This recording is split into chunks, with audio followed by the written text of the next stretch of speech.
James Day, public television pioneer and chairman of the CUNY TV Advisory Board, passed away in April 2008.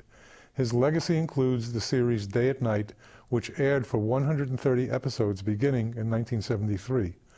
The program features interviews with many of the great thinkers and achievers of the 20th century. These 30-year-old programs have been restored. The interviews remain fresh and relevant today, exploring issues that are still important to society. Showing them again is CUNY TV's tribute to Jim and his contributions to public television.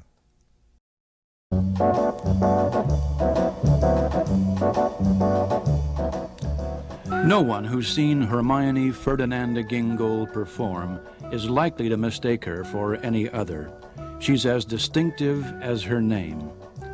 Her years on the professional stage span an incredible 65 years, stretching from her London debut at the age of 11 to her current starring role in the Broadway hit, A Little Night Music. Although that career was born in the serious drama of Ibsen, Shaw, and Shakespeare, her greatest fame was made as a comedienne in the rollicking revues of London's West End and New York's Broadway.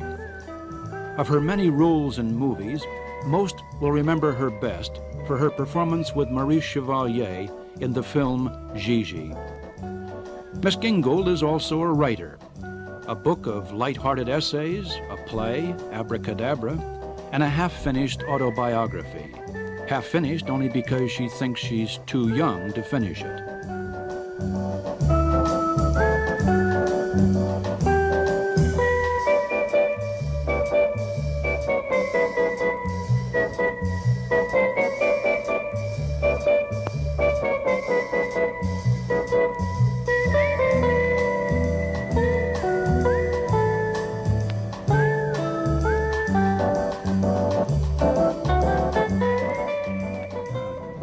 Miss Gingold, I suppose we all have a threshold for people who bore us to death.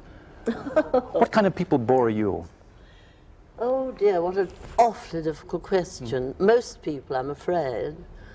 I like animals, really, on the whole, better than people. Animals don't bore you. They don't have the capacity to bore you, I suppose? They don't. I don't say all animals. I'm not passionately keen on very large monkeys or elephants. But small dogs and cats, and we had the most terrible accident happen the other night. There was a rather strange smell in my dressing. We couldn't find out what it was, and eventually behind the sofa where I'd tucked a flower vase, we found a poor little mouse who climbed in the vase and hadn't been able to get out. And my dresser and I spent practically the rest of the evening in tears. We were so upset. Did you have animals when you were growing up, or is this making up for the animals you didn't have? No, I've always had either a dog or a cat or some sort of animal, hamsters or something. I think they're more reliable, more loyal, and they don't answer back. And these are things you require in your friends, are they? Reliability, loyalty, and not answering back? Loyalty, I think, is terribly important. That's why I think we go through life with very, very few friends. I mean, I think you're jolly lucky if you have one. I think I probably have one, I'm not sure, but I do know hundreds of people. And I think the people who bore me are, unfortunately, are people who aren't in the theatre. I think one gets awfully cliquey. And if you go out, you want to talk about the theatre. Who are or aren't in the theatre? I'm sorry, I didn't I'm bored by people who aren't. Who aren't? I see. Aren't in the theatre or something to do, like any of the arts. But I sometimes go and stay with my sister, who's married to a naval officer, and they talk about, you know, boats and ports and the sea, and I find myself terribly bored. I think one should try and be interested in anyone's life, but I find, no, I can't be. So, there you are.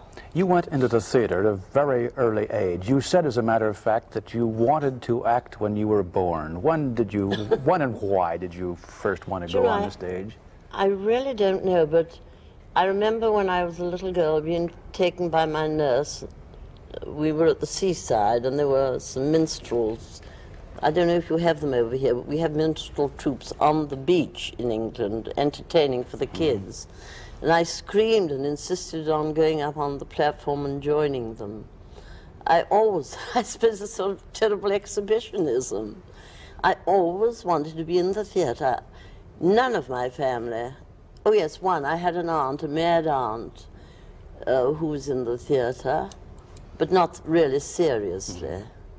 She was what I call a gifted amateur, but nobody in the family. My mother, poor soul, thought it was quite ghastly. Did she? Yes. Did she not approve of your desire to go into the No, theater? she didn't, but I must say this for her. When she found I was determined, then she said, well, you're going under the best possible circumstances, and sent me to a good dramatic school, and I learned dancing and singing and fencing, which hasn't been very useful so far. At what age was this?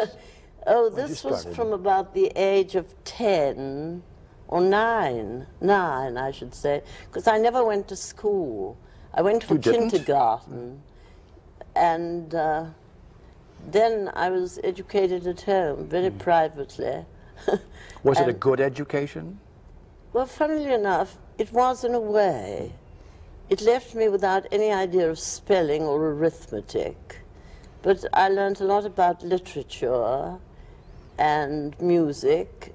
I think it was the sort of education that's probably very useful to one in after life when one goes out in the world, because after all, you can always get someone to tell you how to spell, and who wants to do arithmetic? You leave that to your business manager. Right. But it's awfully nice to know about the other things. So I think in a way it was a good education, yes.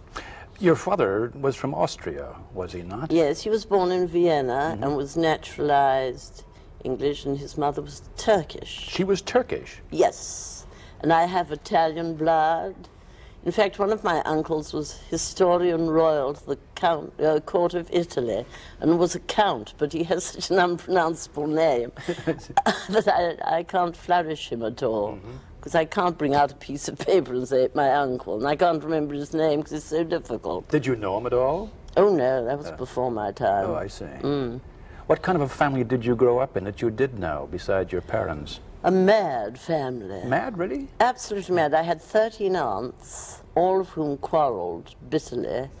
None of them ever went to buy a hat even without the other 12 coming and giving an approval. And I think that's why I'm a loner, because I saw so much of this and I thought it was so boring, even when I was a child. Were you an only child? No, I had a sister. I have a sister. And then I had, my father's family was divine. They really were, absolutely. They were very handsome, all of them. My aunt, the mad aunt, was about 6'3", and she lived with the King of Greece, not the present king, one of them. And he made her a colonel in one of his regiments. And she used to wear the uniform in England to go to matinees, to which she used to take me and then complain because people were staring at her. And then one day our husband said, really, I don't think you better go about in uniform quite as much as you do. So she said, no, perhaps you're right. And the next time I went to the theatre with her, she was in a Greek toga with grapes in her hand. And no one now looked. they're still looking, so I don't understand. And she was absolutely mad and divine. And I, unfortunately, didn't see enough of her because my mother disapproved of her so much. Oh. My father used to sneak me up there on visits. And you obviously were very fond of her. Yes, yes. And I think I resemble her more than anyone in the family because she was mad about the theatre. She was very unconventional. And for a Victorian, late Edwardian, no, early Edwardian lady, she lived a very startling life. And she was divine, very handsome. Have you thought of yourself for some years as being unconventional? Yes. Don't Did you spoil set up- everything and say you've heard I'm not. Yes, I have that reputation, I see. think. When did that reputation first begin, or did you set out to be unconventional when you were not young? at all. Yeah. It just happened. I think it is because I say what I think mostly, and I do what I want to do. I don't hurt anyone, that's one thing I wouldn't like to do. But I go my own way and do what I like. And after all, in my days, I remember divorce wasn't really looked upon as it is now. I remember my mother saying to my father, which shows you what sort of mother I had, I will not have that woman in my house. She dyes her hair. Well, I mean, that's And so divorce wasn't looked on as a good thing. But I had two of everything. Two divorces? Two divorces, yes. And that didn't make me very popular with my family. Because at the time it was considered not at all the thing. Now nobody cares, do they? I mean, they don't go so far as to bother to get in a situation where a divorce is necessary, which is a very nice way of putting it. Yes. You went on the stage at the age of 11. Do you recall your first professional performance? Yes, I do. What was it? It was in a play for children called Pinky and the Fairies. And what kind of a role did you have? I was the herald of the fairy queen. I had a trumpet and I was dressed in a herald's costume. And it was at His Majesty's Theatre with Sir Herbert Beerbone Tree, and playing one of the aunts in the play, very old and very blind, was Ellen Terry. Did you know her at all as a youngster? Well, I mean, I didn't realize who Ellen Terry was. She seemed to me to be just a nice old lady, but I remember her stopping me on the stairs of His Majesty's Theatre, where that was my first appearance, and I was putting everything I could on my face, you know, makeup. And she said to me, "Child, you don't know how to use makeup. Come with me, I'll make you up." And I thought, how will this half-blind lady? I had no idea, you know, if I'd known what Ellen Terry meant and who she was, the great, great lady at the English stage, I think I'd have swooned away. What sort of man was Sir Herbert Beerbone Tree? Well, you know, I was a child. And I wasn't particularly overwhelmed by these people, so I didn't watch them too closely, but it was quite fun acting with him, because when I finished playing the Herald, I stayed on for the Shakespeare Festival and played Robin, his page, in The Merry Wives of Windsor. And I would say, "My master cometh," and walk over to where I was supposed to walk over and bow deeply. And he'd come in through the fireplace over the other side of the stage, which was fun, and what I found a bit puzzling. He was wonderful, and when we were in this Pinky and the Fairies with him, he asked all the children, and there must have been about 40 or 50 of us. Every Wednesday we had tea with him, and we were all given an egg and brown bread and butter. It was a great state occasion. It was fun. You played Shakespeare at Stratford-on-Avon for several years after that, didn't you, as a young girl? I was about 17 then. Did you enjoy Shakespeare? Well, it's very difficult to learn, but I enjoyed it enormously. It seems so far from what you do now. Well, I don't know. I will say anyone who can play Shakespeare can play anything, practically. It's an awfully good training. Then. Yes, frightfully good. It is, well, I don't know, there's such a far cry from the show I'm doing now. Should be nameless, in case I'm not doing it for much longer. It's been a great groundwork. It's been a great help to have played Shakespeare. I wouldn't like to play it now. Why? Because I really don't think I could learn it now. Because I'm rather apt every now and then to ad-lib a little. You are? Yes, Shakespeare no one's looking. Shakespeare doesn't really allow for much ad-libbing, does it? One wouldn't do it. You also then went on to the Old Vic. Yes. And played in, what, Chekhov and... No, I played in No, I didn't. I played in, The Merchant of Venice. I played Jessica. And that was the Old Vic before it was redone, you know. It was still belonging to Miss Bayliss, who started the whole thing. And that was great fun. Did you have actors and actresses in those formative years? Say it. Those days? No, I don't mean it quite that way. I mean people that you looked up to as a young person who was beginning your career. You know, as a young person, I didn't look up to anyone. I was terrified of them because they were older than I was, but I don't know that I looked up to them.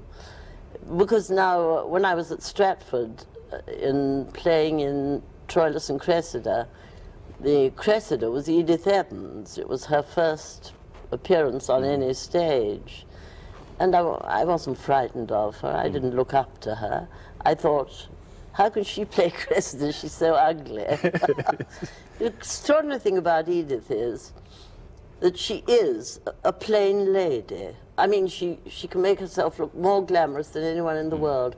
And it isn't done with makeup. She's a Christian Scientist, and she sits in front of a mirror and says, she comes in, she's rather like this, and sits in front of the mirror and says, I am beautiful, I am beautiful, and suddenly she becomes beautiful. Then when the play's over, she looks in the mirror and says, no, I'm not beautiful, and the whole thing drops. I know you're not a Christian Scientist, but do you do anything of the same sort yourself? Yes. Do you? Yes, and of it works. course. Well, I'll try anything. I think you can get... I thought myself thin once. I've lost the trick of doing it, but I've always been very fond of eating chocolate bars. And I was gaining a lot of weight, and I thought, I think I can think myself thin. And I kept on saying to myself, these chocolate bars won't make you fat. No, no, no, no, no. And you kept right on eating them? I kept on eating them, and I lost weight. But I've lost the trick. What was the trick? I don't know. It must have been pure thought, which I can't summon You said that you anymore. studied singing when you were Yes, young, and I was a somewhere I read you were a coloratura soprano. Exactly. Right? What I used to happened? Well, I was also, at the time I was studying singing, which I studied for about 10 years, appearing in a review in London. And I played 16 different characters during the evening. And some of them were old ladies and some young boys, and I had to alter my voice. And I was misusing my voice terribly, and I got this nodule on my vocal cords. My mother, who was in dread of any sort of operation, absolutely refused to have it removed. So I gradually lost my voice. I gradually developed this sort of bass voice that I have now. And people start to say, oh, your voice is so divine, it's so funny. And so I thought, well, what's the good? So it came about through you misusing it then? Yes. What brought you from serious drama into reviews? I know that this was just before the war, I guess, that you began to play in reviews in London. Oh, about 5 minutes before the war, yes. Was it? Because we played all through the war.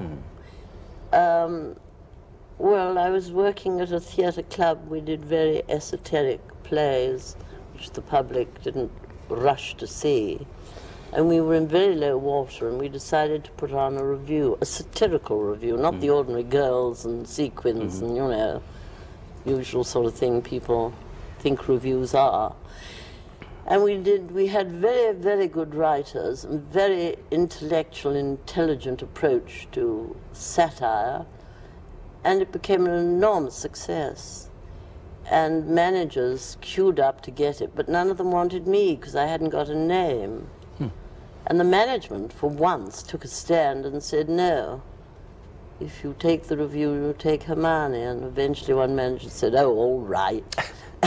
And cashed in on it. We ran for 5 years, and I became a star, but I waited a long time. Was that Sweet and Low, and Yeah. Sweet and Lower, and Right, Sweetest exactly. and Lowest? Yes. Did it end because there was nowhere else to go beyond Sweetest and No, Lowest? no, nowhere else. And you played, I understand, to a good many American GIs who were in London during the war. Was it different playing to an American audience with a satirical Yes, it was review? better. Was it? Because I have a rather curious sense of humor, and apparently was very American in its approach, because whereas some of the English didn't laugh at all, the Americans laughed uproariously, and I thought, these are my people. So after the war, I came over here just to see, and I've been here ever since. You came here to America originally in a review too, didn't you? Yes, John Murray Anderson's Almanac. That was after a brief stint in Cambridge, I understand. Yes, that was the first thing I ever did over here. We tried out all the sketches, and they went very well, and so we moved in. Was it in John Murray Anderson's Almanac that you did the skit with Billy DeWolf that we all remember so well about Ceylon? Was that? About the two ladies on the train. Yes. Yes. It was a divine sketch, and you know, it's so funny because everywhere I go, people of all sorts say, how is your sister from Ceylon? And you know, I can't get one network to let me do that sketch. They all say, oh no. Even the networks I'm very fond of won't do it. Why? You know? I don't know. It doesn't read as if it was very funny, but it plays enormously funnily. Absolutely. And everyone adores it. It's been recorded, and even on a gramophone record, it's pretty funny, so it'd be much more funny. I think, oh, I did do it once on TV when I first came over here, but it wasn't, I did it with Ed Wynn. Not with Billy DeWolf. Hmm? No, I did it with Billy DeWolf in the theatre. In the theatre, of course, yes. And he wouldn't. He's a darling man, and I love him, but he wouldn't take it seriously. And if it isn't taken seriously, I mean, there are two ladies, as you know, so he dressed up as a lady as far as his knees, and then he had trousers and big boots, and that wasn't the way it had to be played. If he wanted to do it, he should have been entirely dressed. Absolutely. No, it didn't need those additional touches to make it, to make it funny. And it was very important. And I never forget Billy DeWolf, who I played it with, wasn't very keen on doing it. He said, I don't want to play an old lady. So I said, oh, Billy, you'll love it. So we went to choose a dress for him, and I never forget, we went up and he found, to a department store, he found this beautiful lace dress. He still had his moustache. He said, I can't see this in the small glass. I've got to go out in the showroom. So out walks Billy in a beige lace dress with a black moustache. Causes a riot. And of course, on the first night, it stopped the show. Then he loved the sketch, and it was wonderful. And it was a wonderful sketch. Yes. You've been playing in that unnameable show now, A Little Night Music, for over a year. Does it get tiresome playing in one show? well, I don't think so. I think I'm not bored or tired, and that is because the audience is so different every night. Is it? Well, some nights it's extraordinary. They'll all laugh at a line. The next night, nobody laughs at it at all. As if they'd gone around to each other and said, "Let's not laugh when it gets to that." It's absolutely you never know. extraordinary. You never know. So that keeps you on your toes terrifically. I think it's the audience that stops you from being bored, because in a review, playing comedy, you have to be aware of your audience. Your audience is your stooge in a way. You're as good almost as your audience. Whereas in a straight play, there's this invisible fourth wall. The audience is not there. You play it the same every night. You ignore your audience. But in a review, your audience is part of the show. Or I don't say a review, if you're playing comedy or musical comedy. Can you really work ignore to your audience even can you really ignore your audience even in a straight play? That fourth wall is a pretty thin wall. Don't you get some kind of Not in a responsive straight feedback? play, only in farce or comedy. Otherwise, and certainly not in Shakespeare, you ignore them completely. They probably ignore you too, but that's... How do you feel about acting techniques? Are you Well, I one think- who gets into the role by believing you are the person for the No. moment? No. Well, yeah. Yes and no. That's a qualified remark. Yes, it isn't is. Yes, to a certain extent. I think I do. No, I haven't done a straight play since I did Oh Dad, Poor Dad. And it's difficult to remember how I came by. I'm not method. I'm You're not one not. of these people who stand and prepare and breathe and think what the wallpaper was in the room upstairs, which never appears in the show. I'm not method at all. But I think in a way one has one's own little method of approaching. I think the first thing is to know one's lines very well. The second thing is to make sure the audience hear you, which a lot of actors don't seem to care about at all. They know, but they're not going to let the audience into the secret. And who was it said, it's perfectly all right acting as long as you don't bump into the other actors. That's the most important thing. I don't agree with that. I think there's more to it. You've lived in America for 20 years now. You still visit England. Are there things in England, not people, but things about England that you miss Here? here? No. You're perfectly happy Yeah. in America. What is there about America that so attracts you? I like it. I like the people. I like the pace. I like... Is it faster? Oh, much faster. I think it's a more exciting country.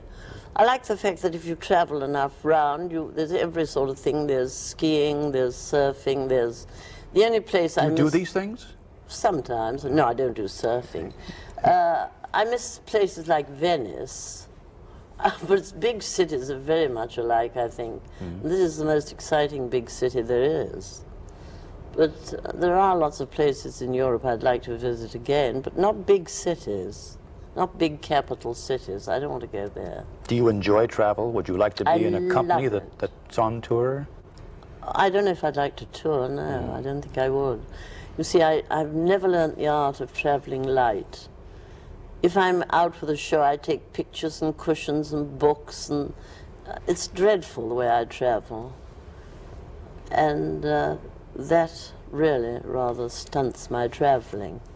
I mean, I even once I had a grand piano down in the hold. I brought my piano to England with me, which was a nice piece of luggage. How do you feel about growing old? You said earlier that if you think of yourself as young or thin, you may have lost the trick about thinness, but what about staying young? Well, that's very difficult, isn't it? Because I'm sure you're told constantly that you seem so young. If you're not, I've just told you. Well, thanks very much. I don't think the thing is not to bother about it too much. And as long as you've got your health, that's the most important thing, isn't it? And don't live too much in the past. That's the awful thing that's happened to people. They always live in the past. I live completely in the future.